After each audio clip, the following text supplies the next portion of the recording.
loves them and leaves them. He's no Mr. Nice. So don't ask me no questions and I'll tell you no lies. Better wonder, ladies, he's the devil in disguise.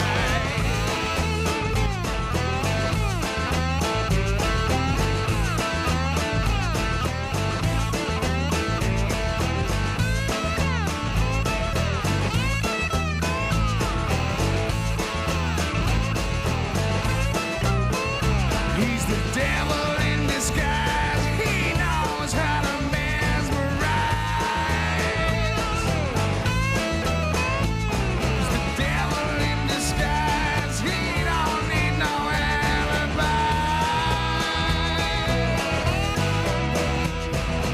He has the power. He can hypnotize.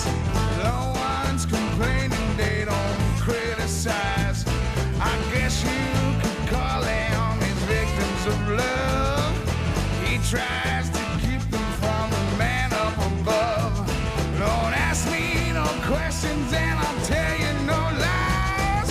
Better wonder, ladies, he's a devil in disguise. Ask me no questions and I'll tell you no lies.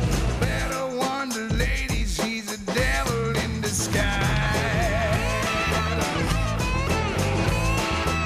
Oh, he's the devil. He's the devil.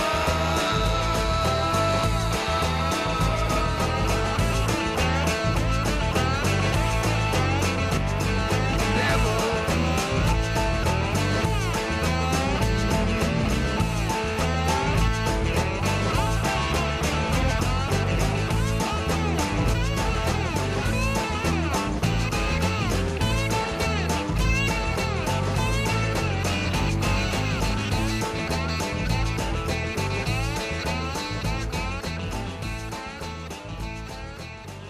Believe it or not, that's a band from Ballymena called the Mighty Mojos. Isn't that good? That's a song called The Devil in Disguise, featuring David McLean, who's featured in this programme a while ago, but I haven't heard much from David at all. What a great band. What a great sound. Well done, boys. The Mighty Mojos from Ballymena. You can tell that right away. Good morning. The number to ring if you want to contact this programme. I'm very disturbed about it. I like that. I would like a copy of that to play it on the wee show. I don't think you should play it on the wee show. You might frighten the pensioners. No, I think it's good. I think that's the sort of band that you would like to have played in, or we would have played in. You could play it. I could played play it it. last night. Yeah, I know. Yeah, that's, Ken was in. It says that you're popping. Tell him to stop popping. Well, can I just ask him where he was yesterday when nobody could hear us? Well, do you see what's sitting in front of you? What? Yeah, a microphone. Yes. But it's not plugged in. Yeah, but it's a start. He's got you a big Belfast microphone. No, it's not. It is. That's one of the old ones. That's one of the old ones. That's the old ones the Beatles used to use in Abbey Road, for God's sake. He must have found that in the garage. And tell him it's far better when they're plugged in, because then that's no good at all, for God's sake. I used to have one of those when I was 16. Well, that's. He It's thought, like one of those. he, thought he was doing you a favour. Like? What? Do you know what that's like? Now, look at that. I see Tell it. me what that's like. What's it like? Right. Do you know our little animation series? Yes. On the air? Mm-hmm. Now, because it's not real, they have taken some liberties about our surroundings, right? Uh-huh. And on the air, the microphone that I speak into is that. Oh, right. Look at it. Yes. Remember? I It's a can't joke remember. microphone. In other words, it's a funny-looking microphone that they've created especially. A microphone that So nobody Ken would tried use. to pull the wool over your eyes. Yes, he did. He's copying our cartoon. That's because he's not in it. He may well be. Do you know something? It'd be He great to see should be. Ken Wouldn't walking it be in. great, yeah, with He'd his have his brown own little coat. doll, little bald head. Yeah. Get a little ping pong ball. John's got disturbing news for you. Where is he? He's on one. Let's introduce the programme first. To the benefit I have of to people. cough. Go ahead. Oh, consumption. Consumption. Did you hear that, Emma? It's a wee tiny baby cough. Let's get you a mask card. They're going cheap. Hello, good morning. Hello. Yes. Gerry. Yes, hello. I'm ringing you because more people listen to you than Nolan. That's true. No, he doesn't admit that. Go ahead. No, but he can't admit it. He takes his viewing numbers from at about 29 minutes past 10 whenever people turn on to listen to you, you see. That's right, Jay. He's a charlatan and a cheat. That's it. That's true. Yeah. But anyway, what I want to warn you about, emails Yeah. claiming to be from Royal Mail Yeah. People should not open them. It is a virus. Is They're it really? claiming to. You'll just see the start of the message, at your heading, and it'll say it's to do with non-delivery of a package number so and so. Yeah. The minute you open it, that's it. You're contaminated. It wrecked my computer yesterday. I have to take it away, get it dear. purged. Well, Probably lose all my files. But what's going to happen if the Royal Mail do send you an email, a genuine email, which I'm sure they do? I don't know. That's up to them to, sort it out. But that's what the heading is coming in, that it's from Royal Mail, which looks genuine. And I didn't even open it in my own Outlook Express. I went through BT Yahoo, which I thought was safe, which I always do. Yeah. But the minute I opened it to look at it, that was it. Computer was contaminated. Well, I hesitate to say to people not to open any emails from the Royal Mail. Sean, surely the Royal Mail wouldn't send you an email. If a postman came to your door with a package, he writes a little slip of paper and puts it in the letterbox, or else they send you a little card saying there's a... No. Yes, they send you. I know, but that's maybe probably perhaps... right. But no. But in this day and age, No. are you saying that the Royal Mail doesn't use email? Because the Royal Mail would be assuming that everyone is on email and access to email. Everyone has got a front door, but not everyone has got a computer. Yeah, but So why would the Royal Mail send you an email? For many reasons, the same way as the Belfast Telegraph or British Telecom would send you an email about something if you're a customer. What? No, they wouldn't. Yes, they would, of course they would. Who sends me emails? Nobody sends you emails because you don't do anything. You don't buy anything. You don't have anything. You don't use money. Why would they send you emails? As far as they're concerned, you don't exist. When was the last time you got an email from Royal Mail? They don't send me one. But I don't have any dealings with the Royal Mail. But no. there are people yes, out you there. do. You get letters every day from the Royal Mail. I know, but I don't actually post things and stuff what do you like mean that. you don't actually post? Yes, you do. You send out CDs and things to people, and you send out copies of your Royal poems. Mail What? do You use the all Royal kinds. Mail? Listen to me. What? Royal Mail do all other kinds of things. I know they do. So somebody Well, could right, get an right, Royal Mail. okay, What right. is wrong with you? Let's Are you saying that there's no way that anyone in the whole world is going to get any kind of email from the Royal Mail? I would say it's highly unlikely that the Royal Mail would send you out an email. Emma, have you got a tranquilizer dart? Right. John. yes, John, don't answer him. You don't need to encourage him. Don't say No, you're not there. He's not there. What business does John do with Royal Mail? well, Don't answer him. No, come on. if I order something online, Which Gerry Anderson does. those people will automatically ask you for your email and so on and so on. And it can happen that the courier then has your email address, and if he has a problem, he could email you. And Courier? I would think nothing of getting an email from a courier company saying we tried to deliver, or we can't deliver, or we're delayed, or whatever. So Right. people would probably not think anything of getting an email from a courier company or a delivery company or Royal Mail. That's what I'm trying to say to him, but he won't listen. I don't think the Royal Mail would do it. You No, don't maybe think they would not. send an email? No. That's like saying, they would never use the telephone because they're the Royal Mail. They wouldn't Listen, I'm send going to turn you off. Anyway, he said, I'm turned him off. I can't take this anymore. Anyway, go ahead. So what you're saying is people should be careful. So Yes. why I opened that microphone in the first place was Yes. I was going to say, Sean, then maybe that's a thing you should check. Would you ring the Royal Mail and ask them, is it okay if we say that it's very important that people don't open anything to the Royal Mail? But then you say that they don't send any. Well, Sam from Armagh doesn't even have a front door. He only has a side door. Well, you see, I was going to say that to you. There are people out there who don't have front doors. Are very upset that you're claiming that everyone has one. When do we want a front door? When do we want it? Now! I want a front door when I want it now! 2 man, 1 vote. I've always said that. But do you not think the Royal Mail would Sorry, I had to turn that off because I could see him starting again. All right, then. So, in other words, what you're saying is that you get an email from the Royal Mail and it wrecked your virus. It wrecked your thing. Well, we'll just leave the people with that information and leave it up to them. But was there anything unusual about it that made you think it mightn't have been the Royal Mail? Was it just did it seem a genuine email from the genuine mileage? Was it genuine mileage? It sounded like a mail. But it was Well, allegedly from the Royal Mail. It wasn't from Royal Mail. I know. When you said he got a virus from the Royal Mail didn't send him a virus. No, but he thought it was the Royal Mail. Yes, What is wrong with you today? You've got because Do you take your medicine? Did you take your pills this morning? You're our so manager could be sitting upstairs listening to earwig and everything we say. He's asleep. He normally is. Yeah. Sleeps between 10:30 and 12. Yeah. Actually, Ken goes out to have his breakfast. We're the only ones here. And Ken sleeps with him. I think you better withdraw that. I mean, at the same time.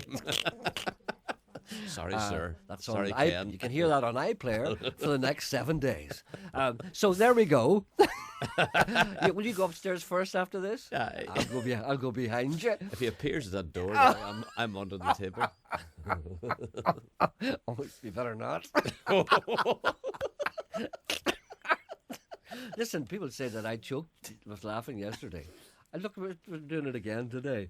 Anyway, listen, sorry. I know we're being a little flippant and we're starting talking about people sleeping with each other. It's nothing to do with the Royal Mail.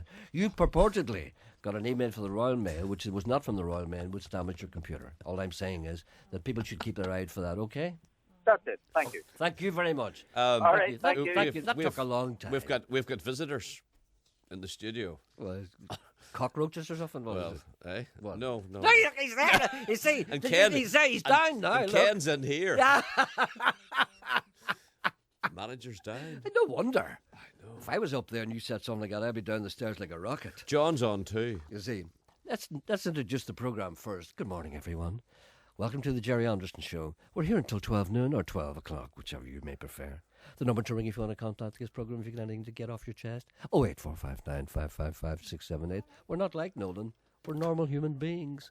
The email is gerry.anderson@bbc.co.uk, and the voice I'm using now is a soothing voice. It's false.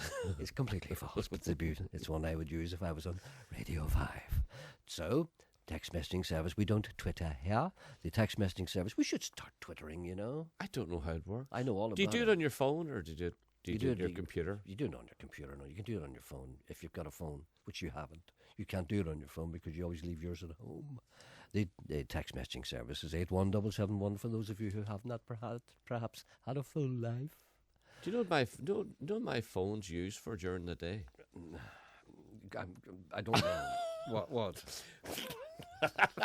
No, for games. For my grandchildren to play games on. Well, at least That's what it's used for. At least you're available at all times.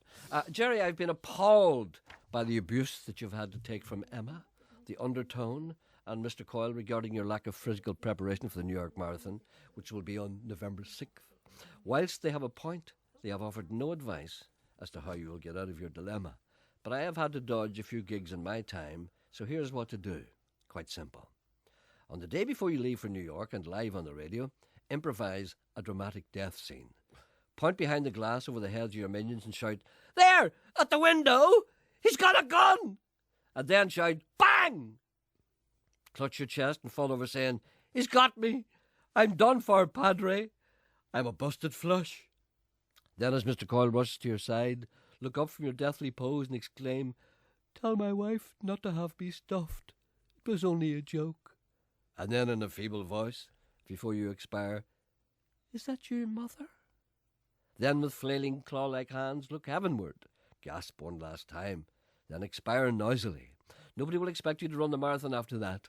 The Belfast Telegraph will be full of death notices from people who never spoke to you when alive, but love you now that you were dead, and always thought that you were the most wonderful person in the whole world, but they wouldn't speak to you in the street. The day after the marathon came back on air and recite some old guff about, "Doctors these days are bloody marvellous, they can cure anything." Nobody will suspect a thing, and you will have achieved an honourable absolution from running the marathon. It works for me every time. Thank you for that. Let me just say, There's another call on. I know that. Ant in Limavady says that he's a postman. Ant's a postman, and he says we do not send emails about delivering packages, so you are correct. This is from Ant in Limavady. I know, but you didn't specify they didn't send emails about delivering packages. I'm saying that. I said it's highly unlikely they'll send you an email. Yeah, but not because about the postman's out with the package. No, but and he's a wee docket. See, but you think the Royal Mail is just postmen. Royal Mail is a huge business, and they would send you maybe an email about some other aspect of their business. So if I'm sitting here and I get an email, the only possible email that you think you'll get from the email says, "You're not in, where's your letter?" No, they have all kinds of stuff. They could contact me about something completely different. Maybe some savings account, whatever. Post office savings account. A lot of people do that. Normal people who have money, not like you, who save money. And so they would contact me about that. So they would get an email from the Royal Mail, and you see, they would hesitate to open it because of what they've heard in this programme today. That's what I'm saying. Try and broaden out a bit. Try and realise that there are more people in this world than you, and other people are concerned about other things other than the things that concern you. You know, smell the coffee. Well, the man on 2 wants your help. Good morning, man on 2. Is that me?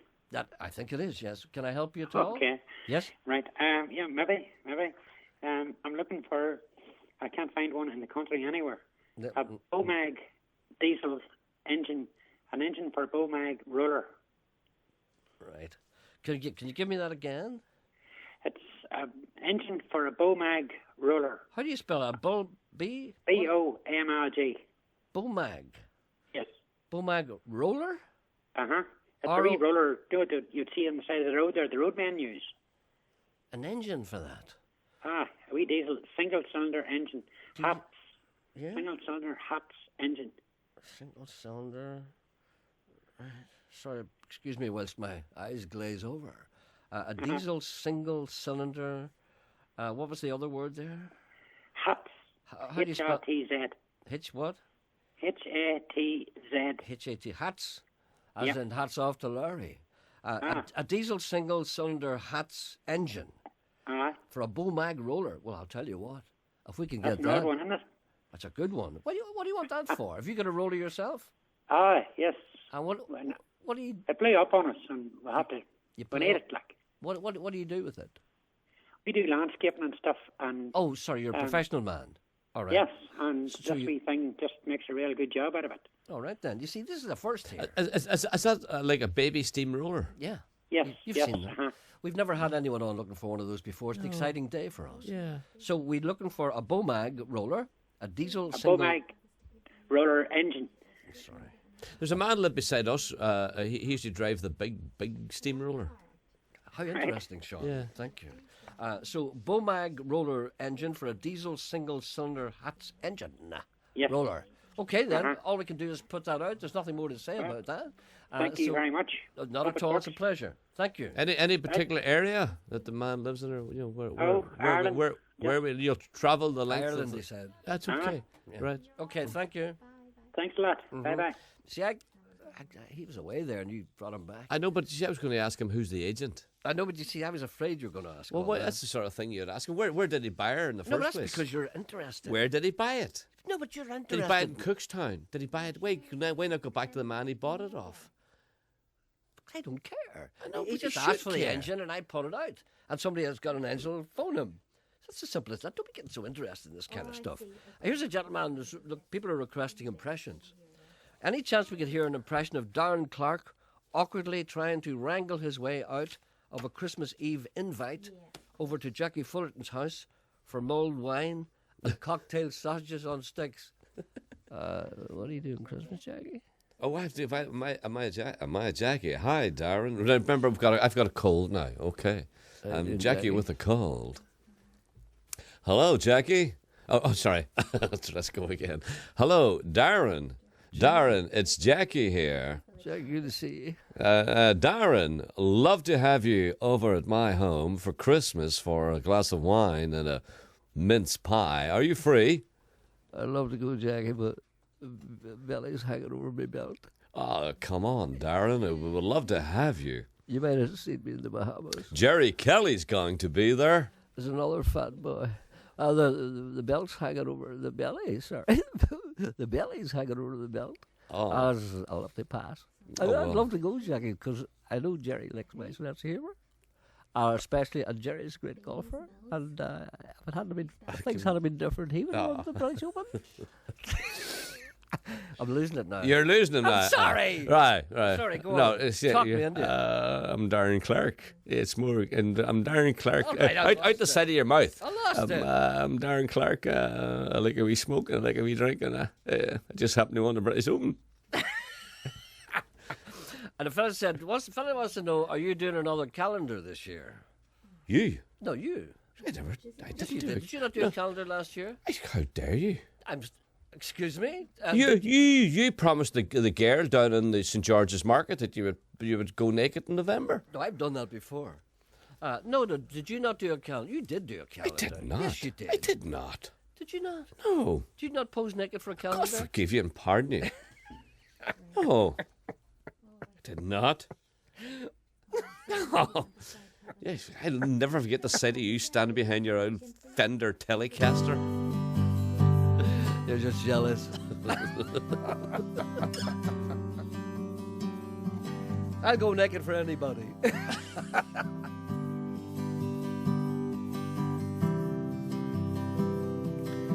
This is Kimmy Rhodes, an old Donovan song once recorded by old Donovan. It's called Catch the Wind. In the chilly hours and minutes of uncertainty, I want to be in the warm hold of your loving mind, to feel you all around me and to take your hand along the sand. Oh, but I may as well try and catch the wind.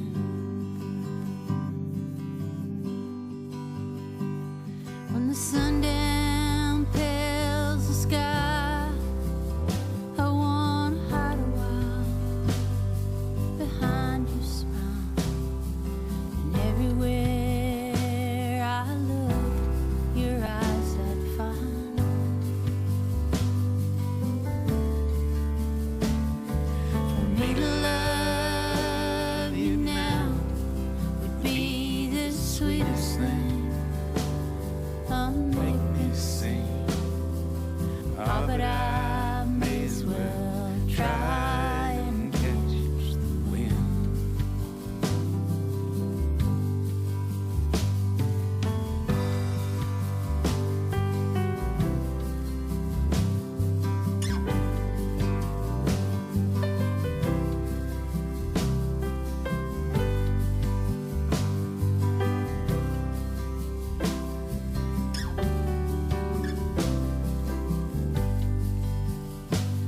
When the rain is hung the leaves with tears, I want you near to kill my fear, to help me to leave all my blues behind.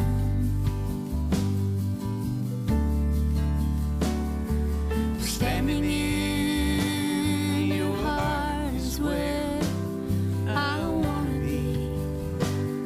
I long to be. Oh, but I may as well try and catch the wind.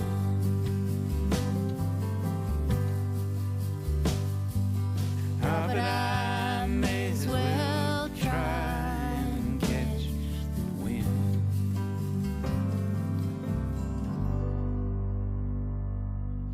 That's Kimmy Rhodes, of course. That's a song by Donovan called Catch the Wind. That's from her last album, which is called Dreams of Flying. Kimmy Rhodes, of course, has been in this programme and sung live, and what a nice person, what a very talented person indeed, and person with plenty of money. But then that's a thing that has never concerned me. Right, one of the things about our concert, which we're having on the 20th of November, our concert is entitled Charlie Lansbury and Friends. It's a fundraiser on behalf of Action Cancer. So I'm telling the people that tickets are going very fast. So it's on Sunday the 20th of November. It's featuring myself and Mr. Coyle. We'll not be featured. We'll be comparing. Introducing the acts, yes. And Charlie Lansbury and his band, featuring also guest stars will be William Caulfield, of course, and Justin Black, fine singer-songwriter, American stroke London Derry person, and child prodigy, a wonderful classical pianist and pop singer, Maeve McGinley. That's going to be a great night. And it's on the 20th of November. And what we're encouraging people to come up and stay here in Derry, Stoke, London, Derry. Have a look, especially people who have never been up here before. You can stay beside the Peace Bridge. There's all kinds of special deals there. You can buy tickets, and if you ring the City Hotel, Derry's 365-800, and ask for the Charlie Lansbury package. And you can get tickets there. You can also get tickets for the concert at the Millennium Forum in Derry, Stoke, London, Derry, if you ring them 71264455. I can't wait, to meet the people, because I think we don't put ourselves about in much. Well, look, I can't wait phone. to see you meeting the people. See, anytime I've met the people before, it's been less than successful. Because that's because I couldn't get away. You see, if I'm somewhere that I can get away, I'm all right. See, if there's somewhere like that, on a boat or something, it's no good because, remember I was going to jump overboard?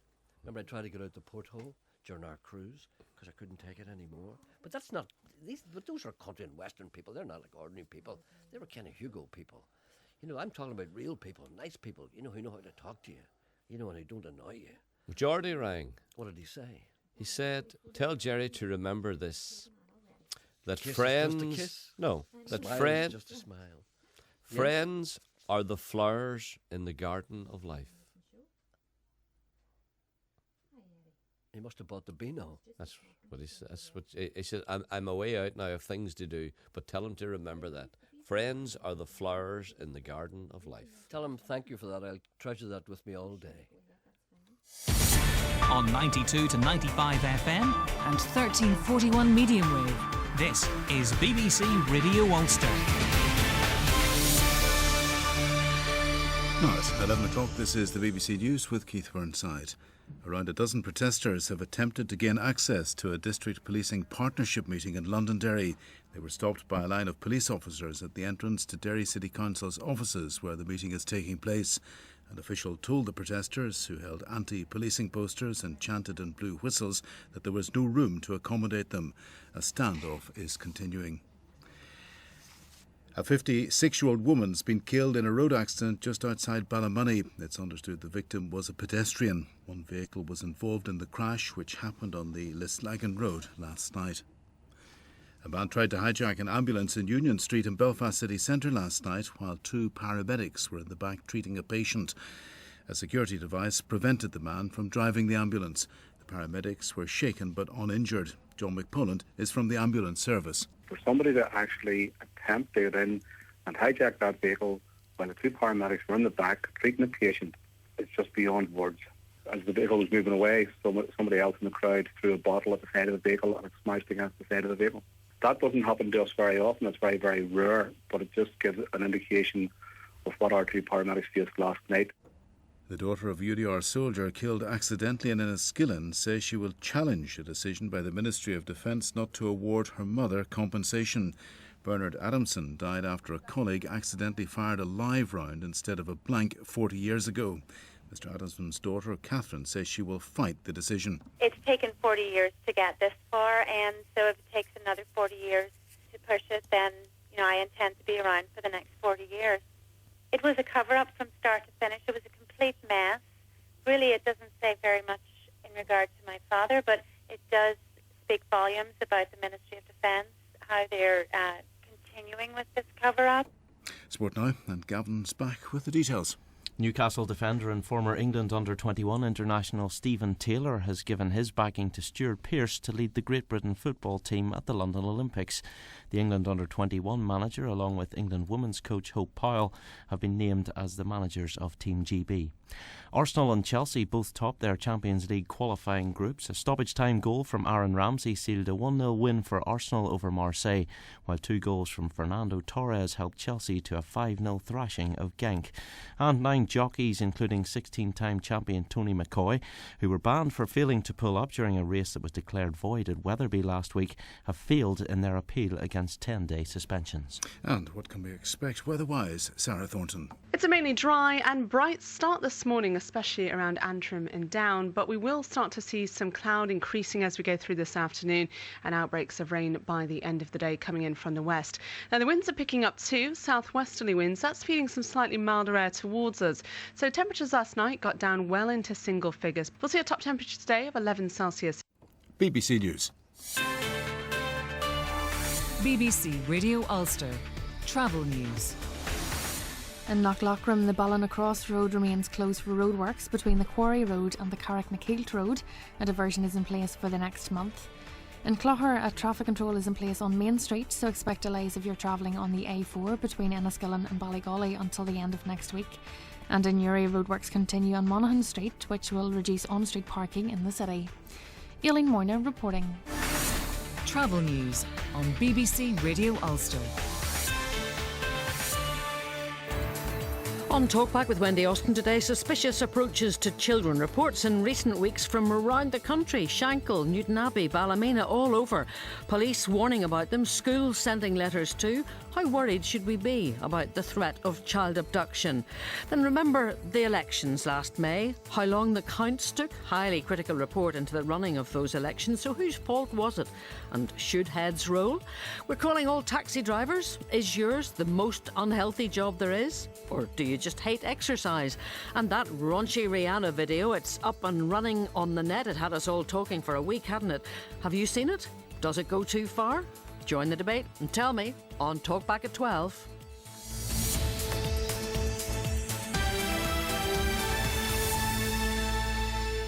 As far as Rihanna's concerned, I don't think she can go far enough. Oh, sorry about that. I did something silly. I'll try not to do something silly again. That's not what I meant to play. Sorry about that. It's sometimes very difficult doing mechanical stuff. What? See, I don't think that's the time when people can't hear you.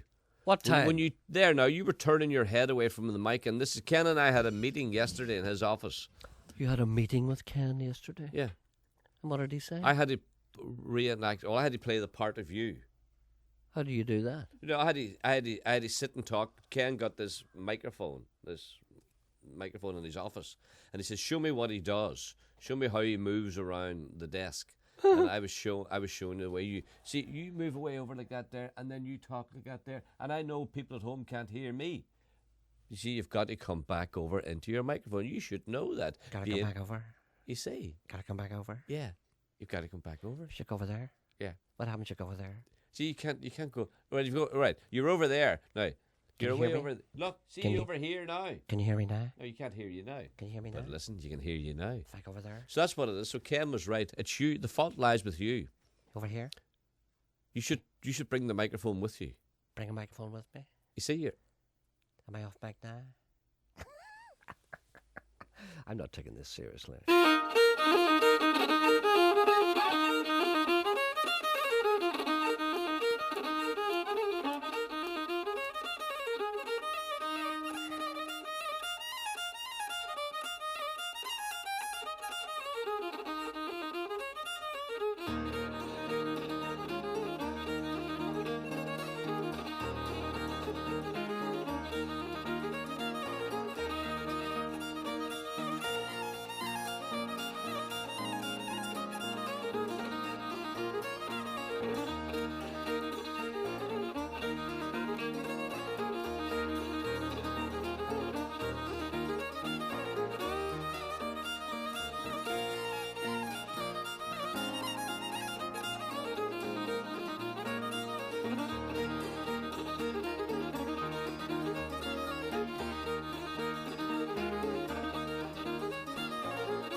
That's it. Contrast. It's good.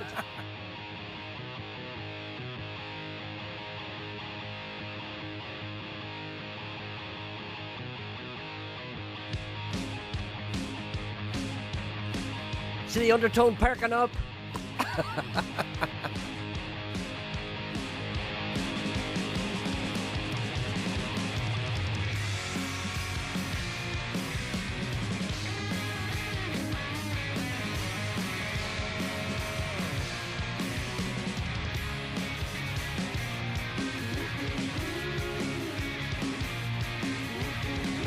Time slipping away. I know you heard, I hear what you say. I've been waiting a long time. All I do is hear you whine. Ha! Get up! Get over it! Get up! Rise up! Get up and get over it!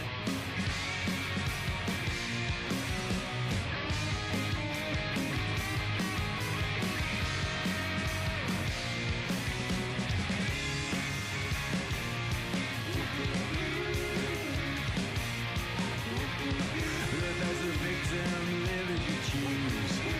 Change the song, stop singing the blues. With all the troubles we've all been down, I'm not waiting with you to drown. Ha! Get up! Get over it! Get up! Rise up! Get up and get over it!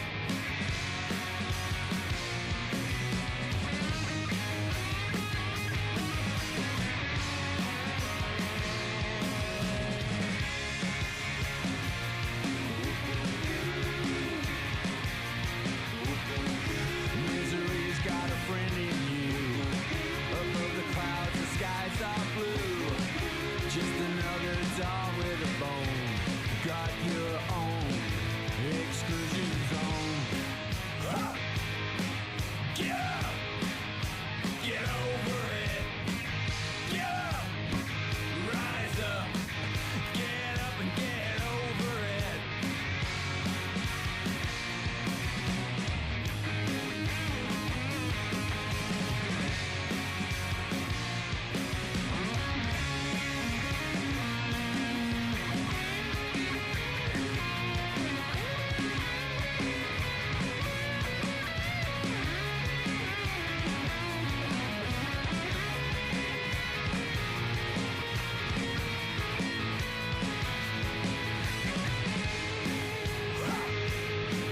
Get up!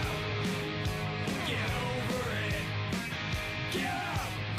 Rise up! Get up and get over it!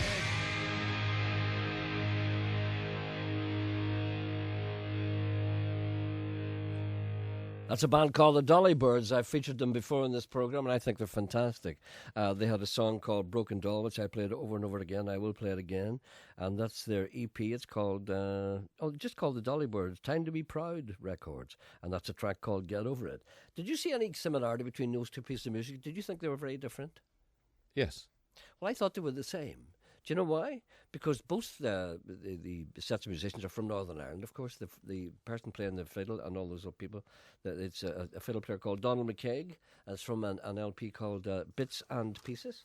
And that's a piece of music called Toss the Feathers. And that's, I thought the two of them were very similar. Do you know why? Because they were, you fed up? No, I just wanted you to don't know. want to hear this. No, you see, the similarity was it was the same spirit. The fiddle player was playing that kind of rock and roll, raspy, forward driving style. And the band were kind of a semi-punk, proto-punk type of band, rock and roll stroke punk, and they had the same spirit. You could hear the same spirit in those two pieces of music, even though they were completely different. You're fed up now, aren't you? You get that engine in TBF Thompson's in Garva. You know the engine for the wee steamroller. Thank you for agreeing with everything I've said. Yeah.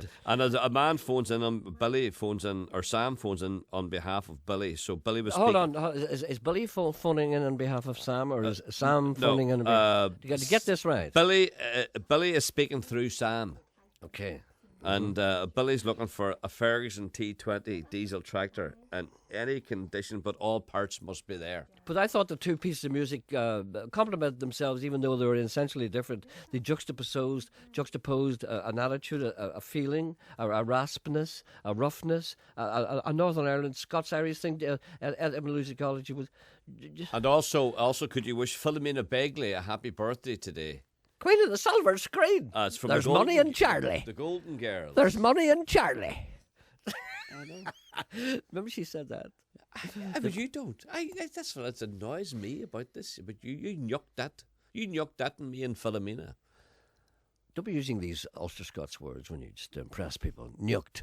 Just say stolen. No. You stole that. No, Philomena knows exactly what I'm talking about. There's money in Charlie. Where does she say it? See if you remember. I don't know where she said it. You see. What am I, some kind of oracle? I'll tell you exactly where she said it. The first time she heard Charlie Lansbury said, Jesus, she said, there's money in Charlie. That's what she said.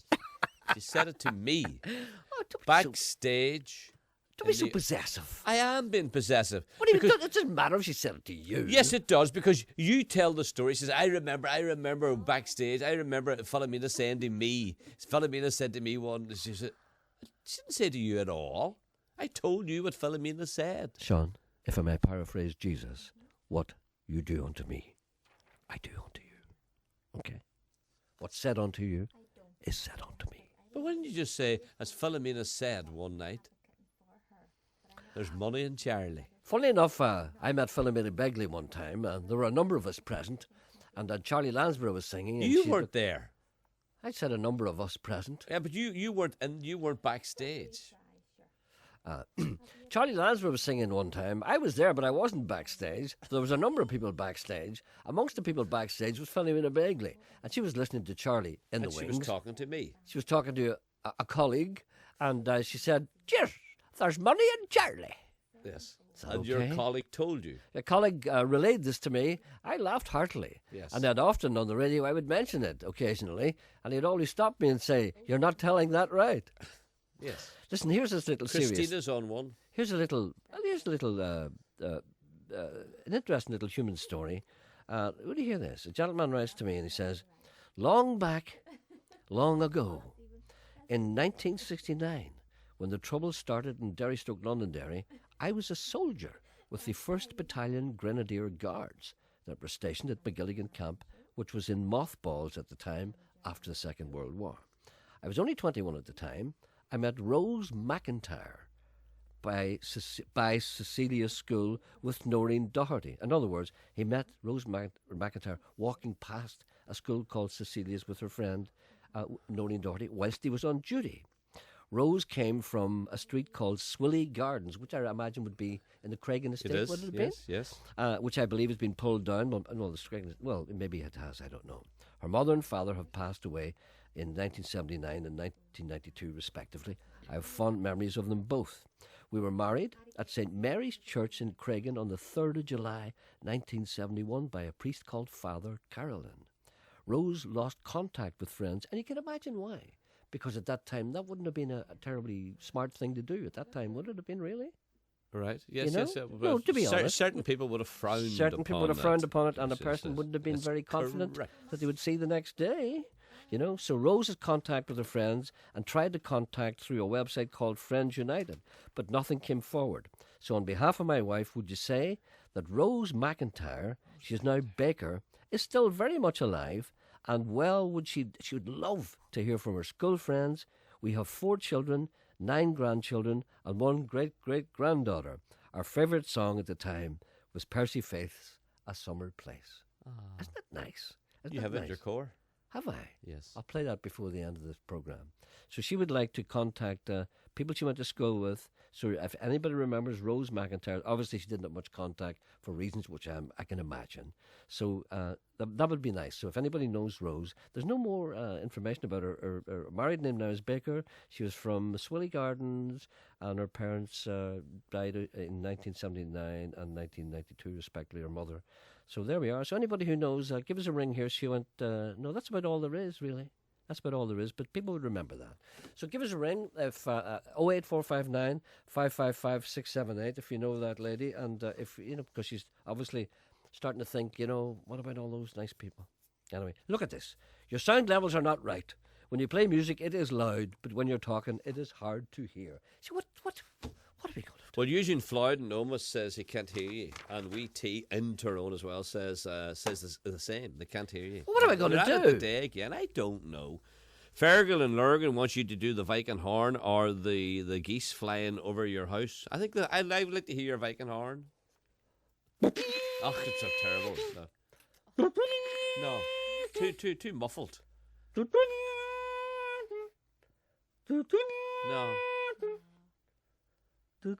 No, I think what do you want? I think your do is wrong. No. No. So what do you know about Viking horns? Did you see the discovery made on the mainland the other day? They found a 5-meter Viking boat with a man with all his stuff, and he had his horn, and it was going. It's more. You need more air. Why did you do it? I can't do a Viking horn. No, you can't. Because you need more air coming out of it.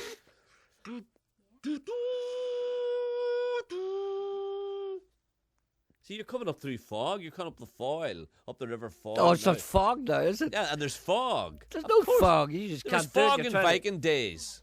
You tell me there's no fog in the Vikings' day? Okay, let's do it with fog. Look, stop this. So people are listening, waiting for a radio program. I'll do a goose before I go. You do the best goose.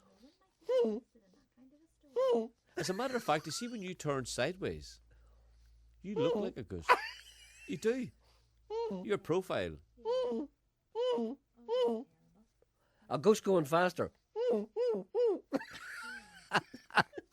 about please. Christina? Ah, stop it. You hit me enjoying myself.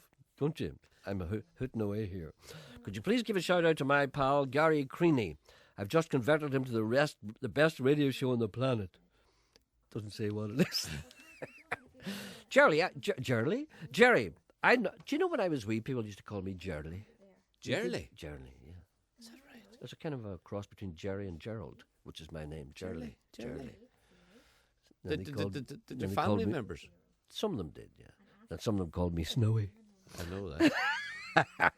We won't tell them why they call me Snowy. I normally listen to 6 music, but I only turn over for your show. Isn't that nice? Whilst doing this, I miss Lauren Loren's People's Playlist, a section where listeners pick songs on a subject. That sounds exciting, doesn't it? We should do that here. Let's pick a subject. Picking your nose. How many songs can we play about picking your nose?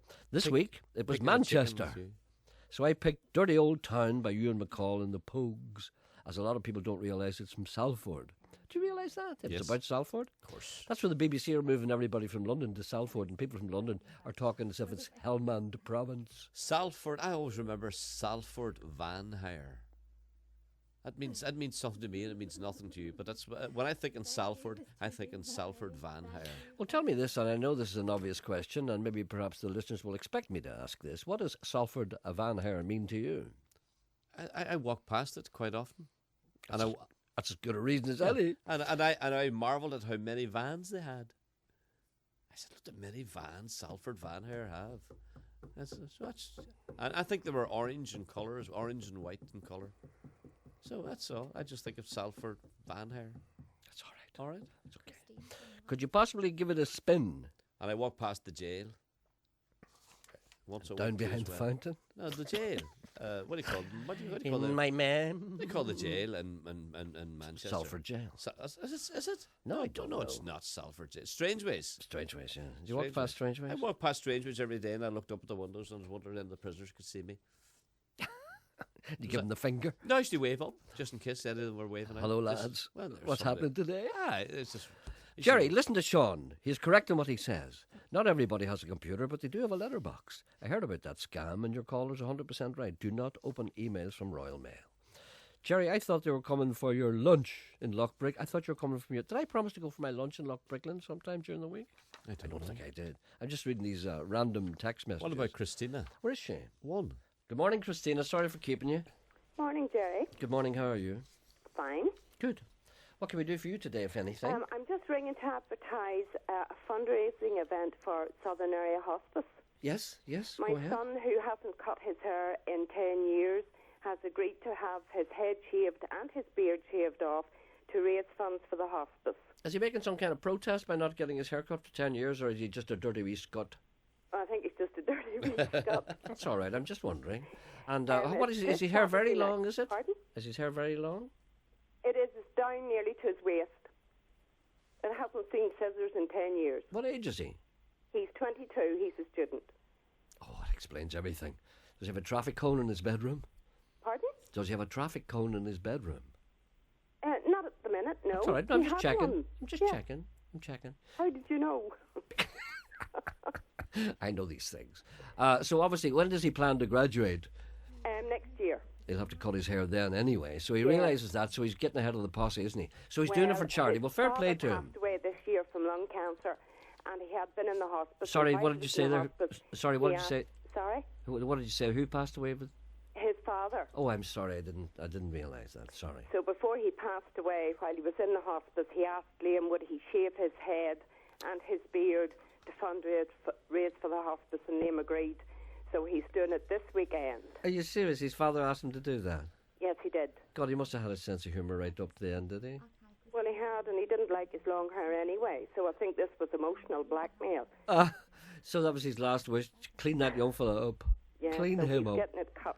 Clean him up Saturday before I night go. Oh, that's in great. In the Foresters in Warrenpoint. And where? In the Foresters, the INF in Warrenpoint. The INF in Warrenpoint. That'll be a big night for him. Is he going to Well, go? Is he going to go? now, and a couple of friends of Willie's have agreed to. That's my husband, my late husband, have agreed to provide the music free. And we're going to have a raffle as well. So hopefully we'll get a good turnout and raise plenty of money. Is he going to go completely bald? Is he? Yes, he is. He'd be cold. Oh my God! He could have picked a better time of year, but still. He should have done it in the summer. And what's his name again? His name's Liam Sloan. Liam. Well, fair play to you, Liam. It'd be hard to stick for a while, you know. He'd be getting the flu and everything. We'll buy him some hats and scarves. All right, then. Well, I'm sorry to hear about your loss, and obviously your husband had a bit of spirit about him right up to the end, so that's great. So fair play to your son for that's a big move, you know, for a student. It's a big move. I know, to cut his hair. Does he listen to music in his bedroom that he can't bear? Does he? Does he? Well, he'll just have to put up with it. All right then. Thanks very much. That's the INF in Warrenpoint. When is that? Friday? Did you say Friday? Sorry. Saturday night. Saturday. I should write these things down. I don't. All right then. I hope you make lots of money and people pop in for a pint and contribute. Good. Thank you. Thanks very much, Gerry. Not at all. Bye. There's another wee call. Thanks. Bye. Bye. Will you wait until the woman finishes? Well, I can see your hand moving towards your fader. My wallet. Yes. Listen. What are the Foresters? Pardon? Foresters. The Foresters. Well, the Foresters Irish Hall. National Foresters. What are they? They're obviously some guy. I'm a lumberjack and I'm all. No, I don't think so. Well, because you had a Foresters Hall. I think it was quite near you, and where you lived. Was there a Foresters Hall down beside you? No. Yes, there was. There's a Foresters Hall. When I lived in Cookstown playing with a band there, we used to rehearse in the INF, which is the Irish National Foresters Hall, which is still there, I do believe. But I never, and like you, I never asked who they were because unlike you, I don't care. See, I think I can hear men saying from a distant past saying they used to play snooker in the Foresters, or I played for the Foresters, or I went to the Foresters Hall. What was it? John, you're excelling yourself today. No, you really are. Hello, good morning. Why is that person not answering? Good morning. Oh, sorry about that, love. I didn't realise you were there. Hello, how are you? Hello, Gerry. I'm fine, thank you. Good.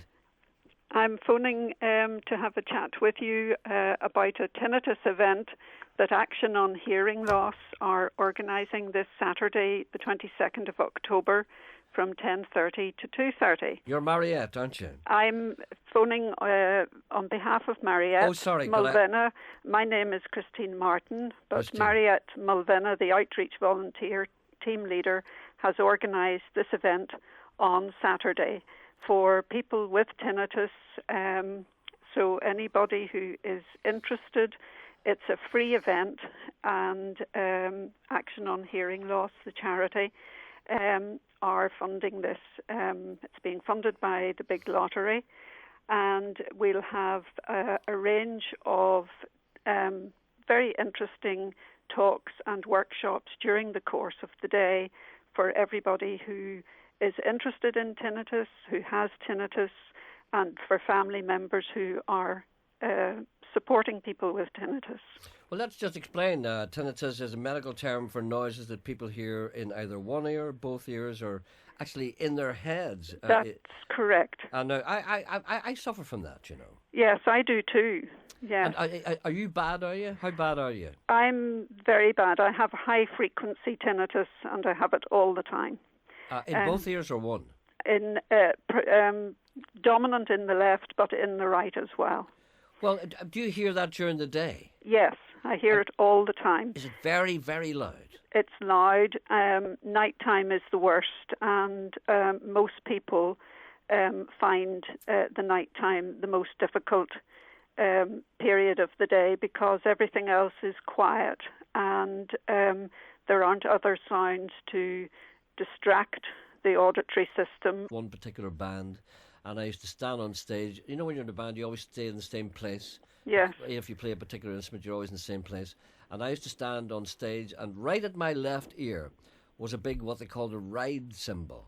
Right. A ride that the drummer had. And he was very close to me because you have to stand beside the drummer when you play the bass because the two played together in tandem. You see? Yes. And every time he hit the cymbal, I used to feel this going through my head. Yes. And I remember saying to myself, now that's not going to do me any good. That's correct. And I was right. That's right. Because I was, first of all, my left ear, I don't hear so well in my left ear now. And but no, for some time actually, and I know it was directly as a consequence of that. And a lot of kids are going to find that themselves, especially people who spend a lot of time in discos, you know, and stand up beside the speakers and stuff like that. In later life, they're going to find that they've got a problem. So you need to watch that. But I'm not saying that people shouldn't enjoy themselves, but they should be aware of it. That's very true. Yeah. And Action on Hearing Loss had a program which is still ongoing called Don't Lose the Music, which is to encourage young people to still be able to enjoy going out, but to take care of their hearing. Well, it's not as if we're saying to people to go to a club and put a pair of headphones on to protect their hearing. But what you do is a lot of people would go, you have to avoid standing in front of those speakers. Yes. That's the thing that kills you. And if you're full there, you know the way Sean used to be really drunk, remember? Mm-hmm. And you'd stand in front of a speaker. Did you ever do that? Yes. No. You never did that? No. A long time ago. Why don't you just pretend for once? No, I wouldn't do anything like that. No, but you never so drunk that you didn't stand in front of a speaker. Oh, no, you wouldn't get drunk or you wouldn't stand in front of anything loud to damage your ears. I wouldn't do anything like that. You're such a pussy. No, I wouldn't do that. We stayed at the back of the hall, well out of the way. No. I used to stick my ears in the speaker. Oh, no. We stayed well at the back of the hall. And sometimes we would bring cotton wool with us just in case it would get too loud. You're being sarcastic now, aren't you? No, we would never, ever do anything like that. Of course, there's much more profile now on tinnitus, and part of the problem is there's no outward sign that informs other people of the distress that tinnitus sufferers have. Yeah. So there's a lot more going on in terms of getting people to protect themselves against hearing loss and tinnitus. Some quite famous cases of people who suffer badly from tinnitus. Pete Townshend from the Who, he suffers very badly from it directly as a result of being exposed to high noise levels, of course, all his life. So that's in the Saturday. It's in the 22nd. It's on Saturday the 22nd.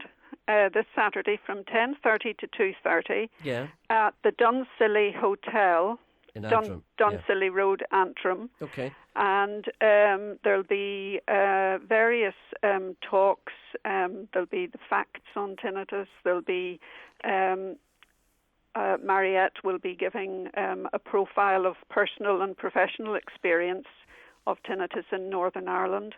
I'll be doing a talk on tinnitus management, and then there will be various workshops, one dealing with questions and answers on tinnitus, one on stress management, using the relatively new emotional freedom technique, and there'll be one on reflexology. So there will be a lot going on for people who have an interest whether they have it themselves or know someone who does, to come along, and it's a free day, and a lot of good information will be given out. All right, so go along there if you feel as if you've got a problem or you feel as if it's starting to sneak up on you. By all means, thank you very much, Christine. Thank you. Thank you. Thank you. Bye. Bye. I'm not sure I like the term tinnitus management. Not sure I like that. Why don't you just say, what to do about it? Oh, well, she's trying to be helpful. I know, but man is born, man lives, man dies. Man hears things in his ears. And it's all vanity. These are the Thrills.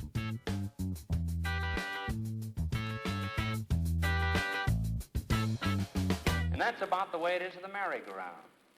You get on. You get out. You go around. Standing in the saddle.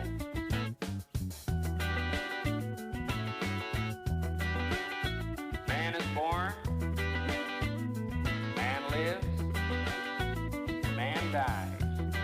And it's all vanity. He tried thrills. He said, I gave myself to enjoy pleasure.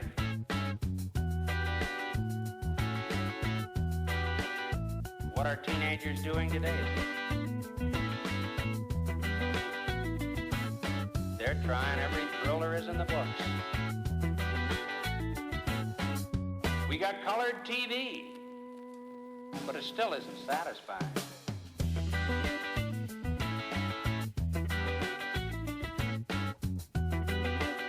Man is born. Man lives. Man dies. And it's all vanity. You can't understand it. It's going so loud and so forth, and they're wiggling and wobbling around and everything else, and yet they're not satisfied. And these disc jockeys say, here is a tune that is different. Man is born. Man lives. Man dies.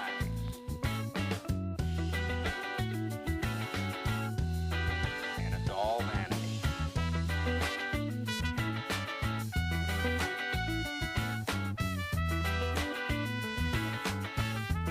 You can't understand it. It's going so loud and so forth, and they're wiggling and wobbling around and everything else, and yet they're not satisfied. And these disc jockeys say, here is a tune that is different. Here is a tune that is different. Man is born, man lives, man dies, and it's all vanity.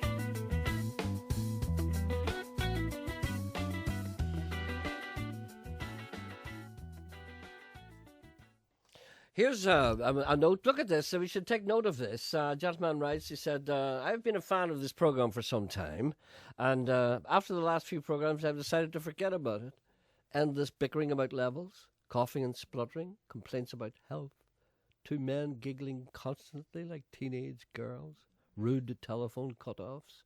What's going on? By the way, the complaints about music choice could be addressed.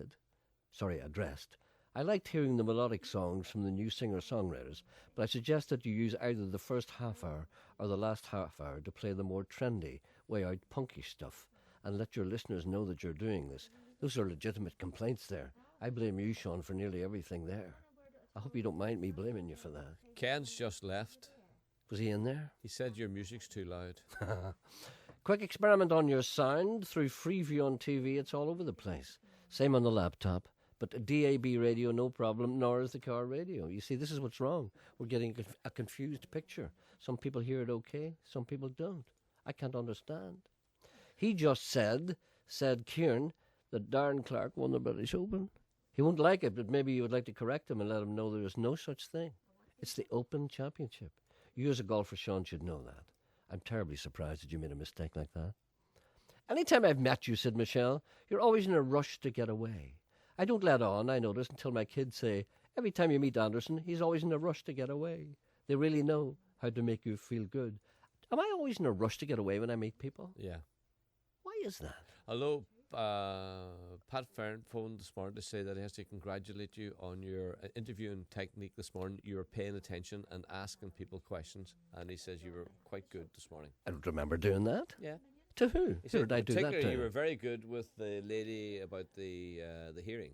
No, but the young boy getting his head shaved. Was I listening to her? He says you were listening to her. He said you were very good. It's not like me. Yeah. I can't understand it. Don't know what happened. That's going against all. A little query.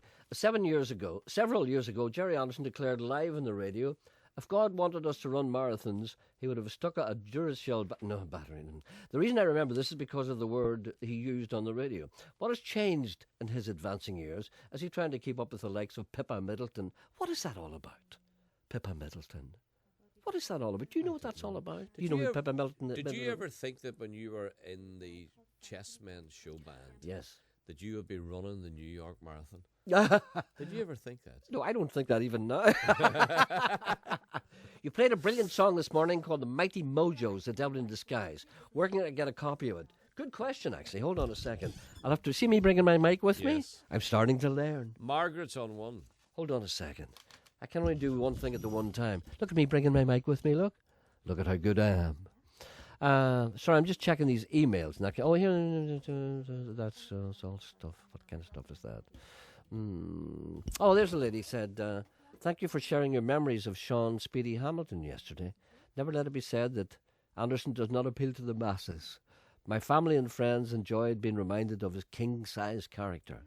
In regards to the Royal Mail email scandal, I must warn people that there is a bogus email being circulated by a fake Facebook security, which provides a link to confirm your account, which then not only sends a virus to your computer, but also hacks and takes over your Facebook account. You can tell it is a fake account, as within the name there's a few Russian alphabet characters. Well, you would notice that, wouldn't you? Do not click the link. Warn your viewers. Also, Facebook warned they would not contact customers in this way. So if anybody contacts you claiming to be from Facebook, have a look out and see if there's any wee kind of Russian alphabet characters. But of course, many people would not recognise a Russian alphabet character if it bit them in the arse. So we don't know about that. Did you say there's someone on the line here? Margaret. Margaret, good morning. Good morning, Gerry. Good morning, Margaret. Just laughing at you there. I want to ask you something. Yes. Why do you not play Doris Day anymore? I don't know why. There's no real reason, and I know she's got a new album out. She has, but I've just bought it. And is it any good? It's brilliant. Absolutely brilliant. Well, I must get it. I'm a huge fan of Doris Day. Did we not knock on her door? No, we parked on the main street hoping she'd come walking up into the store for victuals. We parked outside her house. We thought she might come out. Remember doing that? Yeah. We were so young and innocent then. I know. And nobody cared about us. And she never came out. I had this image of Doris Day walking along the sidewalk with a basket and a gingham cloth over it. And what are we dogging? Once I had. And going to the store. Yeah. And she's wearing ankle socks. Yes. And she probably had her wee dog with her. And she never appeared. And that's the image I had, and that's the image I wanted to see. I just have to turn you off. What about... no, could you ask Margaret what's her favourite song on that new Doris Day CD, and we'll get it and play it. What's your favourite song on that new Doris Day CD, and we'll get it and play it? Any song at all, but there's one here that's nice, the first one, Hurry, It's Lovely Up Here, you call it. It's Hurry, It's Lovely Up Here? Yeah, that's the name of it. I hope that's not a song from heaven. Well, I think it is, because this, it's, what do you call it, dedicated to the memory of Terry Melcher. Oh, right, okay. Oh, yes, of course, yeah, he was the fellow. He was he killed in the Manson people? Was the guy? Oh, I don't know, but I think there was some kind of connection there. I can't remember. I think he was one of the people who was killed in the Manson murders. Was he? Well, I was thinking, she had a son called Terry, and I was wondering if it was him that he passed away or something, or was it just an album she had done dedicated to him? I really don't know. Do you have that album? We're going to get it. That's why I'm asking for the particular track. Well, have you got it, or are you going to get it on the jukebox? We'll get it in the jukebox and we'll play it for you. So what's it called? Hurry Up, It's Lovely Up Here? Yeah, that's the first one on it. But I have most of her songs, Gerry, and most of her DVDs. Mm-hmm. And there's songs on this that I haven't heard before. Yeah, okay. Sorry, what's the name of the album? It's just called My Heart. My Heart. Doris Day, My Heart. Okay. Yeah. All right, then we'll play a little track of that for you. Hadn't she bad? A couple of bad husbands? Wasn't she? Yes. Some of them were very cruel to her. Bad old bricks or So unbelievable. Hairy old brutes. No, they were bad. They were they were violent towards her, weren't they? They knocked her about, and They did. They were bad old bricks or that. I got them on a bus at the whole lot of them. She didn't have a very happy life. No, well, you see, the indications are that she was attracted to the wrong kind of man. Well, this is just you say. The same way as I'm attracted to the wrong kind of woman. Is that right, Emma? All right, then. Thank you very much. We'll play a little track for you. Thanks a lot. Bye-bye. Bye. Great show yesterday, kid. A great show, some might say, with a few teething troubles over the volume levels. Tommy, my cat, and I were sitting on the sofa wrapped warm in the national flag of Liberia when the house shook.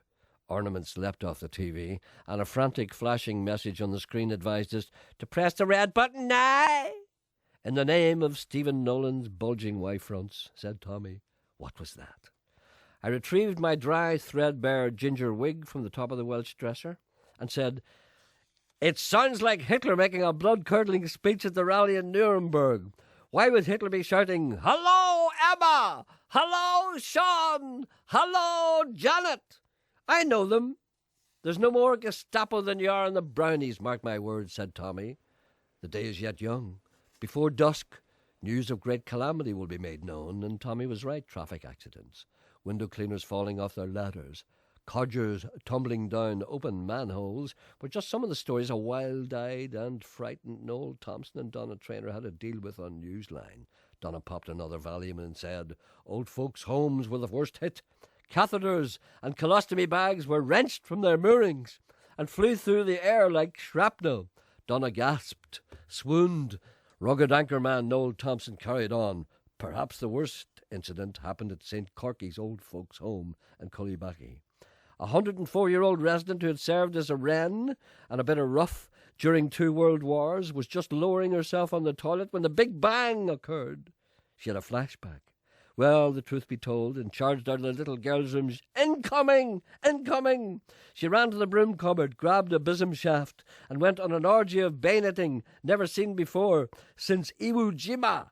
Donna Traynor came out of her swoon, was said, "Get back, you boy," and continued. A PSNI spokesman said just 13 minutes ago, "I can confirm that 4 people are being held in Strand Road Police Station in relation to the Big Bang. The 4, Gerry Anderson, Sean Thaddeus Coyle, Emma, and screwdriver Ken. Coyle is lawyered up, is claiming he was on a pilgrimage to Knock." Tommy looked at me and said, "I wonder what Gerry's levels will be like tomorrow." Gerry will be in Belfast tomorrow. All will be well. Where wee Sammy or Mick will be twiddling his knobs to his satisfaction. "Oh, matron!" yelled Tommy.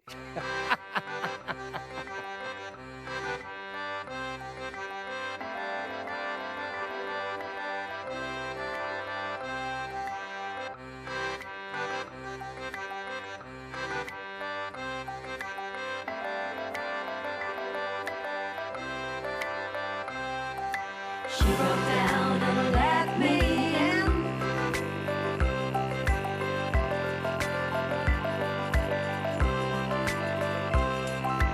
Made me see where I've been.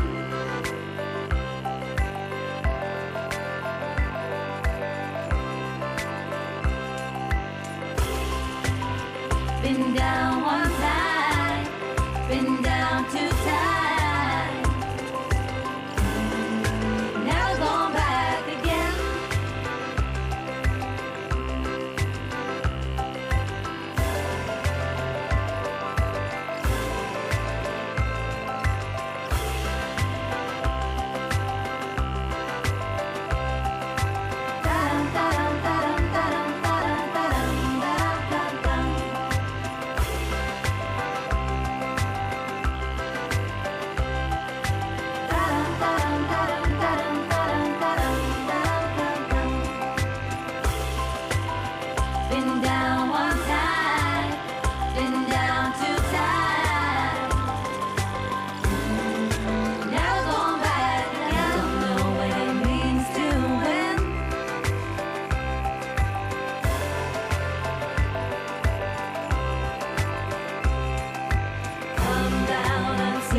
That's the Salt Flats. That's their cover of a Fleetwood Mac number called Never Going Back Again. There's 4 of those. That's a new EP that's just been released.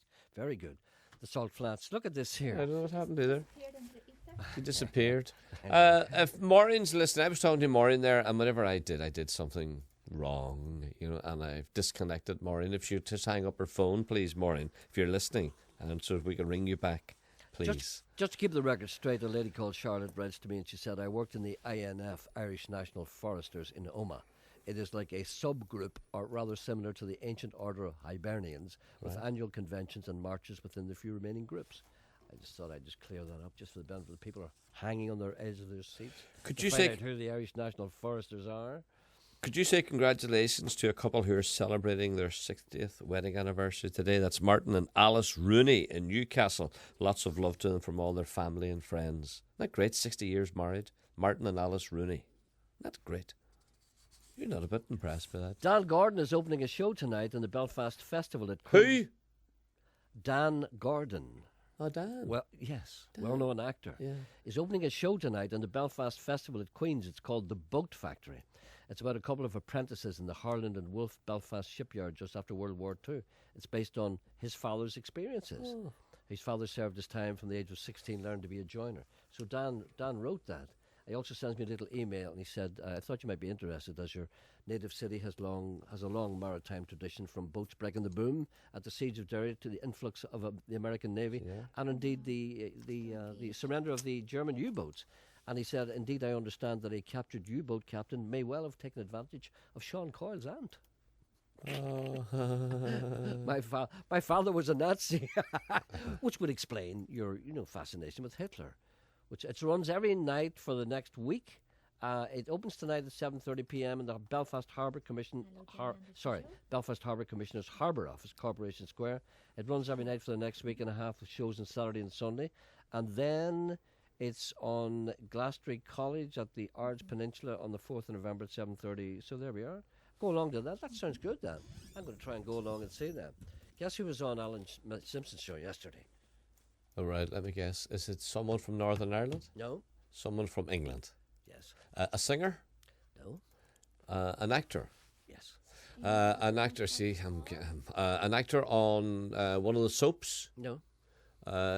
Screen? It was one that I promised to have on this show, and I'd teach him impressions of Northern Ireland. You don't believe me? Yes. Oh, well, that's it. Finished then? He's talking about his book. Oh, no. Wasted. Yeah. Rob Bryan. No. Wasted. He Oh, wasted no. himself. Wasted himself. It makes me sad. The same here. It makes me sad. Ring even maybe tomorrow or Monday. Should we continue? Yeah, but was it down the line? Was it, or was he in the studio? I don't know. He might be on with Hugo today. Oh, stop it. You came to me with words of grace and hope, eloquent and true, my heart eloped. You led the line and fed the battle cry. I never even stopped to question why. I took your colors, wrapped them around my soul. Then I noticed a dirty gaping hole.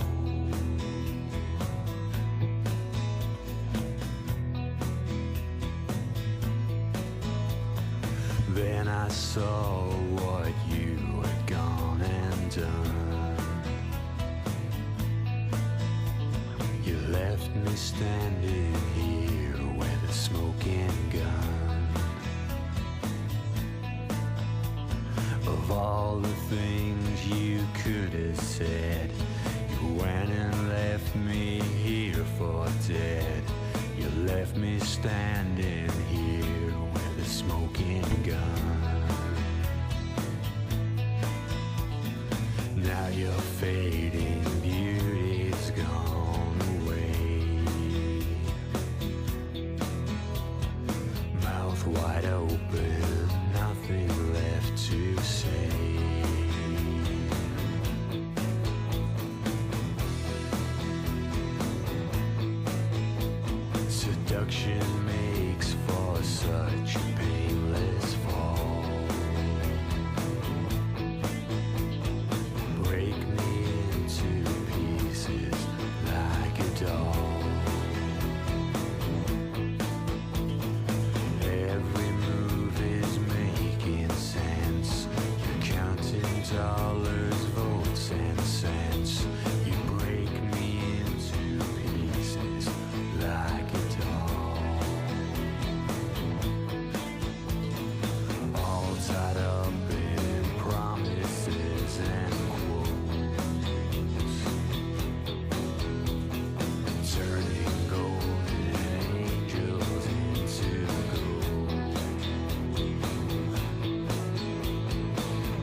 That's the Dollybirds again from their new EP featuring 4 tracks, and that's a song called Broken Doll.